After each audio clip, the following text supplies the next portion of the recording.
¿Se escucha bien? Sí.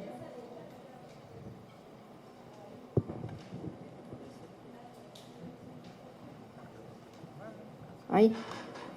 Okay. Repito ahora.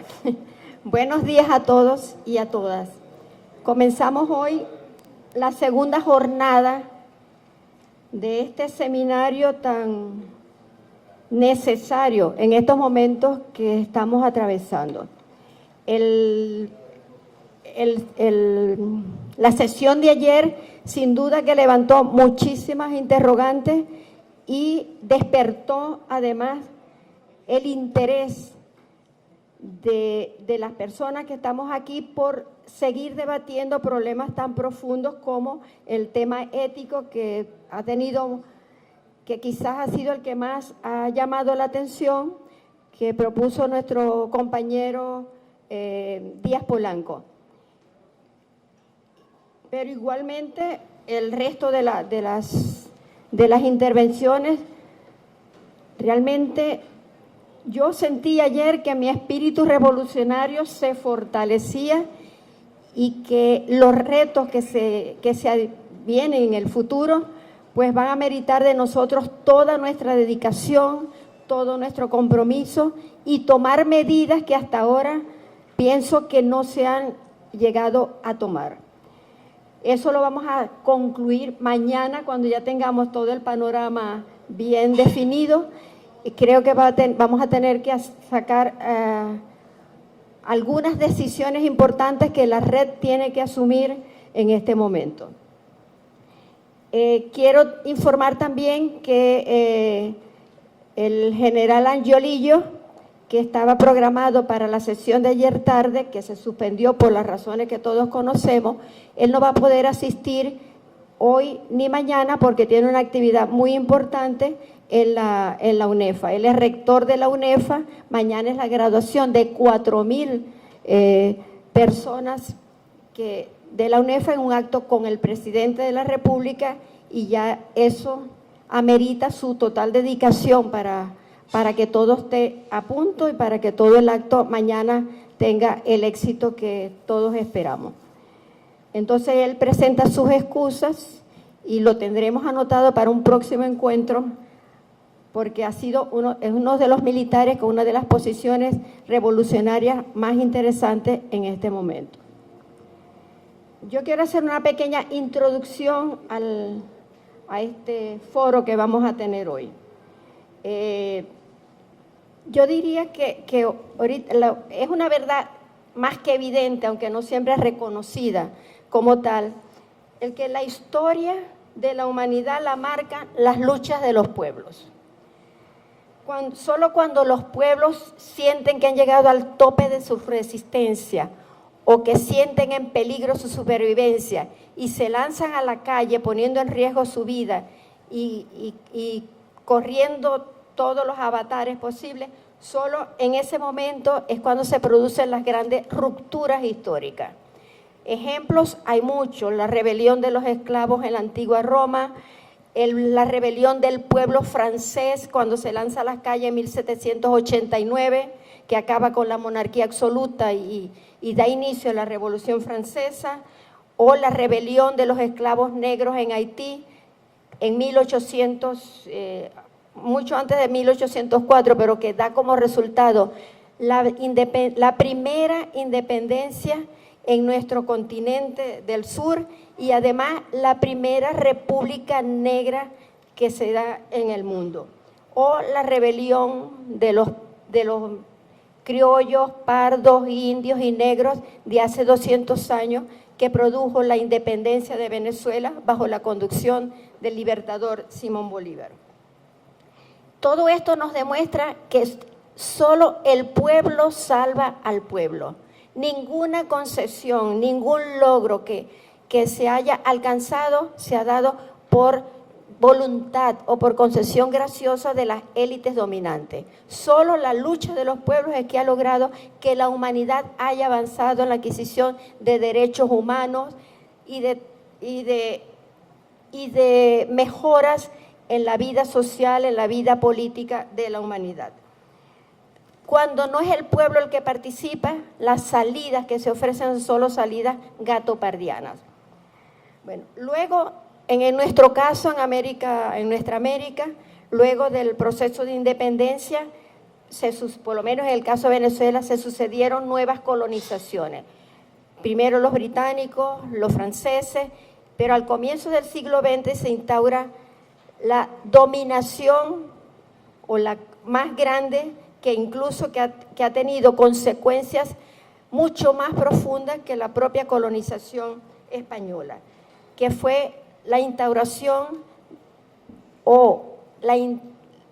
el avance de los Estados Unidos sobre nuestro territorio, colonizándolo no solo físicamente, muchas veces ofreciéndonos nuevos espejitos, pero otras veces por ocupación militar directa.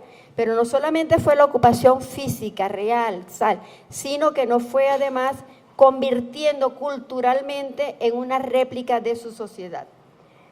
Y, sin embargo, durante esa primera mitad del siglo XX, que es cuando los Estados Unidos comienza a intervenir en América, a apoderarse de América, en Venezuela entra en cuanto se descubre el petróleo, ya los gringos están aquí. Gómez, el dictador Juan Vicente Gómez, les concedió a ellos todo cuanto anhelaban, les dio concesiones de terrenos y libertad plena para extraer todo el petróleo que querían. Ahora bien, sin embargo, en esa primera mitad del siglo XX, aunque hubo algunas revueltas populares, aunque los pueblos comenzaron a darse cuenta de la nueva colonización que se estaba imponiendo y de cómo se iban limitando cada vez más sus derechos, no se dieron movimientos que lograron transformaciones sociales permanentes. En parte yo pienso que las dos guerras mundiales ayudaron un poco a detener ese malestar y a reprimir al pueblo en sus deseos de mayor libertad, de autodeterminación, etc. Sin olvidar también que en ese primer siglo, el siglo XX, es cuando se desarrolla con fuerza el control mediático de la sociedad. Es en ese primer siglo cuando se construye el gran mito de los Estados Unidos como la nación salvadora de la humanidad. Y en esto, todos lo sabemos, Hollywood tuvo mucho que ver en eso. Y al tiempo que se construye ese gran mito de los Estados Unidos como la nación salvadora, se construye la contraparte de ese nuevo héroe de la humanidad, como fue la construcción también del villano universal, que fue la Unión de Repúblicas Socialistas Soviéticas y del comunismo. Fue tal la propaganda contra el comunismo que aún hoy el miedo rojo sigue actuando como un muro de contención contra el descontento, contra el espíritu de rebelión que anima a los pueblos a levantarse cuando la opresión ya colma su capacidad de resistencia.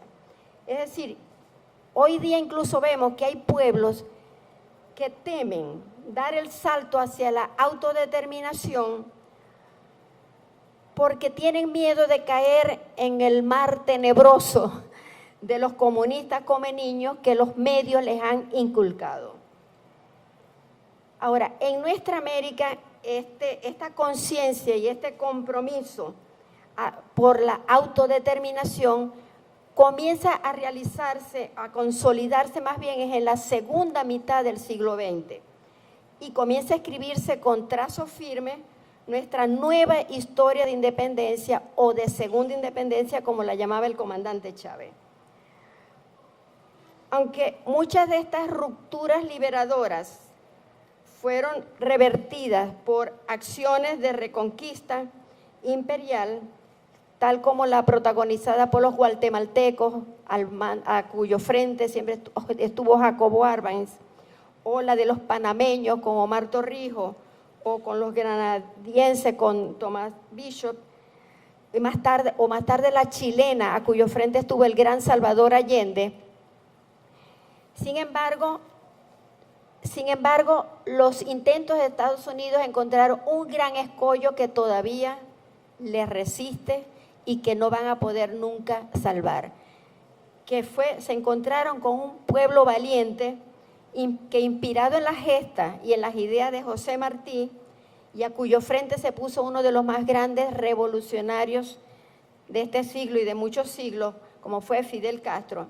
Solo con ellos, solo Cuba ha logrado resistir los embates del imperio norteamericano. Y Cuba ha derrotado una y mil veces los intentos del imperio estadounidense por reconquistar eso que para ellos era como su territorio ya definitivo. Y Cuba se mantiene hoy pues al frente como un faro en las luchas presentes por el derecho de todos los pueblos a ser libres. 20 años después de la Revolución Cubana se da la Revolución Sandinista. Y curiosamente, 20 años más tarde de la Revolución Sandinista se da la Revolución Bolivariana con nuestro gigante Hugo Chávez al frente. Y es con Chávez también cuando comienza entonces a abrirse ya de manera definitiva las compuertas de las fuerzas revolucionarias en nuestro continente, que es el momento que estamos viviendo hoy con todas las consecuencias negativas, porque ante un continente que en la primera década de este siglo, que se llamó la década dorada, la década ganada, el imperio tenía que reaccionar en contra de eso. Teníamos casi que todos los países de nuestra América estaban en proceso revolucionario, se logró crear el ALBA, se logró crear la UNASUR, se logró la realización otra vez del sueño de Bolívar y de Miranda de la unidad de nuestra América cuando se instala la CELAC.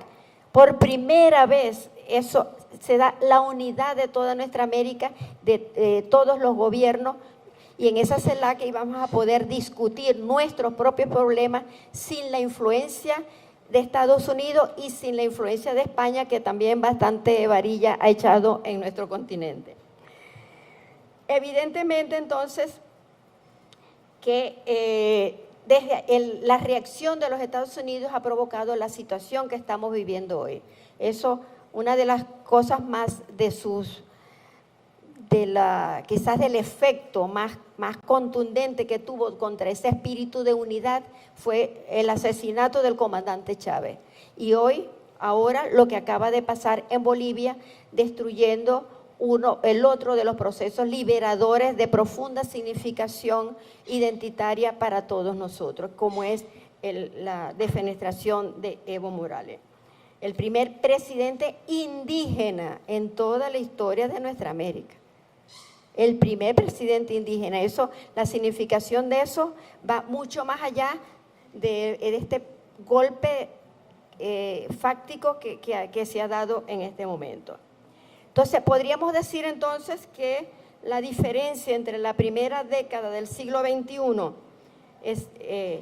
y este final de esta segunda década que está por terminar, ha sido entonces la ruptura que la derecha imperial ha logrado o provocado entre los países latinoamericanos que comenzaban a construir la unidad de todos en función de un proyecto común y que ahora, por injerencia del imperio, ha llevado a varios de ellos a cambiar la integración auténtica por una vergonzosa sustitución en el proyecto imperial, que se caracteriza, todos lo sabemos, por los antivalores del unilateralismo, la autorreferencia y la imposición de los intereses y los privilegios del imperio como los únicos legítimos. En grandes trazos, un poco he tratado de dar como una línea muy rápida de cómo fue cambiando los pasos que se fueron siguiendo desde las primeras insurrecciones populares que lograron la primera independencia, luego esta época del siglo XXI que estábamos tan cerca ya de consolidar la segunda independencia y la reacción entonces del imperio estadounidense que ha entrado con toda su fuerza contra esa unidad y contra todos nuestros países. Bueno, entonces, ahora vamos entonces a escuchar lo que tienen que decirnos nuestros invitados. Sin duda, perdón, se me olvidaba decir algo que creo que también es muy importante en este momento. Creo que en este momento está en desarrollo una confrontación a muerte entre las ideas revolucionarias y las ideas conservadoras. Esta confrontación no se va a definir rápidamente, pero tampoco creo que se va a dar en periodos muy largos como en otros procesos históricos. Esto debido en parte a la intensidad, a la velocidad y a la simultaneidad de las comunicaciones hoy día, y sobre todo por la multiplicación geométrica de medios alternativos que de alguna manera han roto el dominio total que mantenían los medios tradicionales.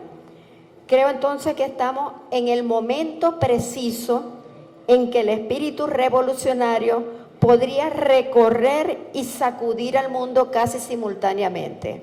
Eso técnicamente es una posibilidad que nosotros tenemos que aprovechar. Y Estados Unidos, por supuesto, nos está ayudando mucho en eso, con su arrogancia, con la aplicación de métodos mafiosos para asegurar el control y las ganancias a nivel local y global, con su absoluto descaro en la manipulación de los mercados y de los organismos internacionales, con su cinismo en la interpretación de términos esenciales para el mantenimiento de la paz en el planeta, como lo son los términos democracia y libertad, con el irrespeto con el que se burla de pueblos y mandatarios del mundo entero, y con otras tantas acciones que hieren los más elementales principios del ser y de la decencia. Por ello es también el momento, en contraparte, y esto era lo que más se me había, lo que quería enfatizar más, es el momento en que nosotros tenemos que aumentar el trabajo de formación ideológica, de creación de conciencia. Tenemos que mostrar la desnudez del emperador y desmontar y poner en evidencia los mecanismos tramposos de los que se está valiendo para aterrorizar al mundo y para asegurar el mantenimiento de su dominio. Debemos entonces aprovechar también este momento de resurgimiento de las luchas de los pueblos que estremece hoy nuestra América para fortalecer la unidad que sigue hoy día con la misma perentoria necesidad de hace 200 años. La unidad es la condición necesaria para hacer posible el triunfo definitivo de la justicia, de la paz y del derecho a ser respetados en nuestras diferencias y en nuestras diversidades. Bueno, eso era lo que yo quería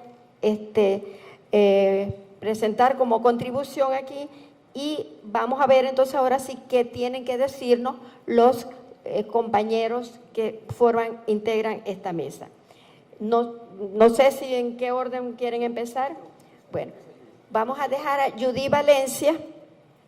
Alguien me iba a dar una cosa para mostrar, pero Judy Valencia es Judy Valencia y punto. No necesita ninguna otra presentación. Creo que podemos ir en este orden. Luego Juan Romero, historiador, con posgrados y todas esas cosas que siempre se dicen. Manuela Suaje, un joven intelectual brillante también, que estuvo en la red trabajando conmigo varios años y ahora pues ya emprendió vuelo propio. Y Marco Teruggi, muy conocido por todos nosotros. Todos los que ven Telesur han visto a Marco narrando estas cosas de las que he hablado, los pueblos en resistencia, mostrando la